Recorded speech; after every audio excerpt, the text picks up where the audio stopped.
अवधूत चिंतन श्री गुरुदेव दत्त श्री स्वामी समर्थ महाराज की जय। श्री स्वामी समर्थ सर्व ताई आणि दादांना तुमचं माझ्या चॅनलमध्ये सर्वांचं स्वागत आहे। आजचा दिवस स्वामींच्या कृपेने, स्वामी महाराजांच्या कृपेने तुमचा सुखाचा आणि आनंदाचा जाऊ, हीच स्वामीचरणी प्रार्थना करून आजच्या व्हिडिओला सुरुवात करूया। तर आता पितृपक्ष सुरू झालेला आहे। पितृपक्षांचा पितृच्या स्मरणार्थ हे 15 दिवस जे आहेत तर ते आज सुरू झालेले आहेत। तर आपल्याला या पितृपक्षामध्ये दहीभाताचा असा कोणता उपाय करायचा आहे ते आज आपण या व्हिडिओमार्फत जाणून घेणार आहोत। तर त्याआधी चॅनेलला नवीन असाल तर सर्वांनी लाईक करा, शेअर करा आणि आपल्या चॅनेलला सबस्क्राईब करायला अजिबात विसरू नका, जेणेकरून जे काही उपायाचे व्हिडिओज मी तुमच्या चॅनेलवर शेअर केलेले आहेत तर ते तुमच्यापर्यंत नक्की पोहोचतील। तर बघा, पितृपक्षाचा 15वाडा हा सुरू झालेला आहे। तर या पितृपक्षामध्ये आपल्याला जे काही छोटेसे उपाय करायचे आहेत, जेणेकरून आपले जे काही पितर आहेत तर ते आपल्यावर नाराज होऊ नये, तर ते आपल्याला भरभरून आशीर्वाद द्यावा त्यांनी। तर यासाठी आपल्याला काय करायचं आहे, आता बघा आपल्या घरात काय होतं की बऱ्याच भांडणं होतात, आपापसात भांडणं कटकटी होत असतात, किंवा विनाकारण कर्ज होणे, किंवा सतत पैशाची घरात चणचण भासणे, पैसा कितीही आला तरी तो कुठे जातो, कसा जातो तो काहीही कळत नाही, अशा बऱ्याच काही तक्रारी, सतत घरात कोणीतरी आजारी असणं, तर हे सर्व पितृदोषामुळे सुद्धा असू शकतं। कारण हे पितृदोषाचे कारणे आहेत की ह्या ज्या काही अडचणी आपल्या घरात येत असतात तर त्याच्यात कुठे ना कुठे पितृदोषाचेही थोडेफार दोष असतात।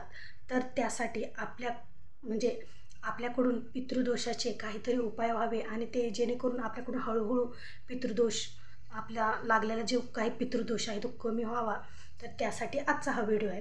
तर बघा, आता काय होतं की बऱ्याच आपल्या घरात अडचणी काही आल्या की आपण काय म्हणतो, याची नजर लागली, त्याची नजर लागली, आमचं ह्यांना त्याला आमचं बघवत नाही, असं आपण बरेच विनाकारण दुसरे आपल्या डोक्यामध्ये कारणे येत असतात। पण खरं तर जर काही आपलं, आता बघा आपलं जे काही प्रॉपर्टी आहे, आपल्याला आपल्या आजोबाची, वडिलांची, सासूसाऱ्यांची प्रॉपर्टी आपल्याला असावी वाटते। मग जे काही त्यांची प्रॉपर्टी असते तर ते आपल्या हिस्स्याला आलेली असते, तर त्यांची पण आशा असते की माझ्यासाठी पण तुम्ही काहीतरी करावं। मग आपण त्यांची प्रॉपर्टीवरचं खात असतो, पण आपण त्यांच्यासाठी काय करतो का, तर ते आपण विसरून जातो। तर त्याच्यामुळेच आपल्यालाही त्यांचे दोष थोडेफार लागत असतात, दुसरं काही नाही, थोडंफार त्यांच्यासाठी आपण काहीतरी केलं पाहिजे। तर हीच असते आपल्या पितरांची आशा। तर बघा, आपले आता एक वेळेस काय होतं, देवी देवता नाराज झालेले कसेबसे शांत होऊ शकतात, पण जर आपले पित्र जर नाराज झाले तर त्याचे दोष हे आपल्याला लागतात आणि एकदम प्रखरही दोष लागतात आपल्याला। तर आता कसं, बऱ्याच जणांना काय वाटतं की ते आपलेच असतात, पूर्वज आपलेच असतात, मग ते आपल्यालाच त्यांचे दोष कसे लागू शकतात, आपल्यालाच ते कसं हे करू शकतात, असं बऱ्याच जणांना वाटतं। पण काय असतं की बघा, त्यांनाही काहीतरी आपल्याकडून आशा असते, तर त्यामुळे त्यांचेही दोष आपल्याला, प्रखर दोष ते आपल्याला लागू शकतात। तर त्यामुळे जे काही दोष आपल्याला लागलेले आहेत तर त्याचं निवारण व्हावं, त्याचं हळूहळू आपल्यातल्या ज्या काही कटकटी आहेत म्हणा, भांडणं तंडणं आहेत म्हणा, ज्या काही अडीअडचणी आहेत, प्रत्येक कामामध्ये अपयश येणं, घरात पैसा न टिकणं, पुन्हा भांडणं तंडणं होणं, असे बरेच काही पितृदोषाचे कारणे आहेत। तर आपल्याला या 15 दिवसात अशी कोणती सेवा केलेली आहे, आता बघा तुम्हाला 15 दिवसात दिवा कुठे लावायचा याची पण सेवेचा मी व्हिडिओ काल अपलोड केलेला आहे। त्याचबरोबर पितृदोष कसा ओळखावा याचा पण व्हिडिओ आपल्या चॅनेलवर अपलोड केलेला आहे। तर तुम्हाला तो पाहायचा असेल तर नक्की चॅनेलला सबस्क्राईब करायला विसरू नका आणि तो व्हिडिओ नक्की बघा। तर आज आपल्याला या 15 दिवसात आपल्या पितरांसाठी असं काही उपाय करायचे आहेत तर ते आज बघणार आहोत। तर बघा, आपल्याला आता आपल्या पितरांसाठी दहीभाताचा हा छोटासा उपाय करायचा आहे। तर आपल्याला तो दररोज 15 दिवस ह्या करायचा आहे। 15 दिवसच म्हणून नाही तर पौर्णिमेला अमावस्याला सुद्धा आपण हा उपाय करू शकतो। तर बघा कसं आहे की ह्या 15 दिवसात आपल्याला भात शिजवायचा आहे, तर थोडासाच वाटीभर आपल्याला भात शिजवायचा आहे। आणि भातामध्ये बघा, आपण दररोजचा भात करताना मीठ टाकत असतो, तर या भातामध्ये आपल्याला मीठ टाकायचं नाही, तर आपल्याला तो आळणी भात करायचा आहे.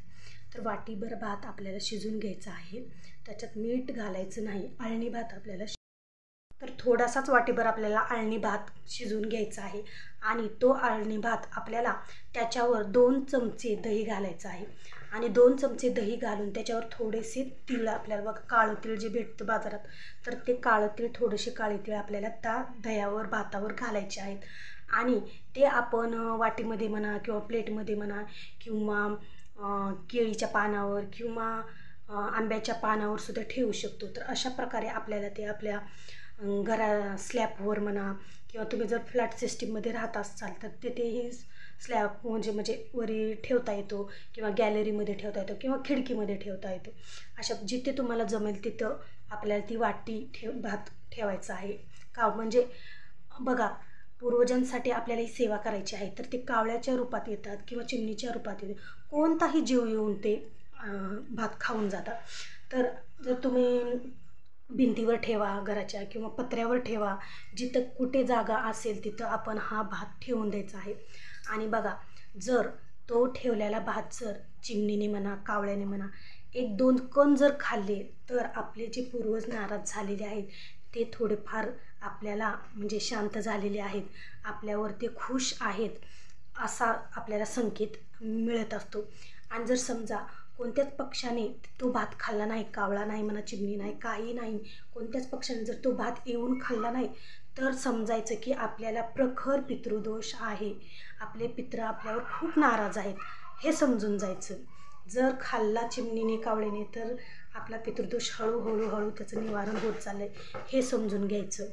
तर जर तो कोणत्याच जीवाने जर तो भात खाल्ला नाही, तर आपण कुठे तर झाडाच्या खाली किंवा झाडाच्या बुडाला म्हणा तो भात तिथे ओतायचा आणि अशीच आपल्याला ही 15 दिवस सेवा करायची. बघा, 1 दिवस नाही खाल्ला, 2 दिवस नाही खाल्ला, तर हळूहळू आपले हे पितृ आपल्यावर शांत होतात, त्यांचे आशीर्वाद लागतात आणि शेवटच्या दिवशी म्हणा नाही तर 2-3 दिवसाने का म्हणा कोणता ना कोणता पक्षी आपल्या पूर्वजांच्या रूपात येऊन तो घास खाऊन जात असतात आणि ते जे काही आपण त्यांच्यासाठी केलेलं आहे त्याचा आशीर्वाद आपले पितृ आपल्याला देऊन जात असतात. बघा, आता एखादा जर गरजू व्यक्ती किंवा एखादी समजा दारात मागणारे बहुतेक येत असतात, तर एखादी बाई किंवा माणूस मागणारा आला तर त्याला थोडीशी चपाती द्या, थोडी भाकर खायला द्या, ग्लासमध्ये थोडंसं पाणी द्या आणि आपल्या दारात त्यानं बसून खाऊन जावं आणि त्याचेही आपल्याला आपल्या पूर्वजाच्या रूपात ते आलेले असतात या 15 दिवसात, तर त्यांचाही आशीर्वाद आपल्याला लागावं. तर असं आपल्या दारात आलेल्या माणसांचा सुद्धा आपल्याला सन्मान करायचा आहे, त्यांना थोडंसं काय होणार दानधर्म आपल्याला करायचा आहे. तर ह्या 15 दिवसात अशा सेवा, असे दानधर्म आपल्याला करायचे आहेत. तर हा दही भाताचा उपाय तुम्ही ह्या 15 दिवसात नक्की करून पहा. हळूहळू का होईना आपला पितृदोष हा कमी होत जाईल. आपले पितृ जे काही आपल्याला पितरांचे दोष लागलेले आहेत तर ते हळूहळू त्याचं निवारण व्हायला मदत होईल आणि आपले पितृ हे आपल्याला भरभरून आशीर्वाद देतील.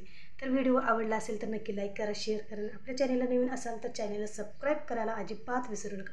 भेटू पुन्हा अशा एका नवीन व्हिडिओसोबत. श्री स्वामी समर्थ.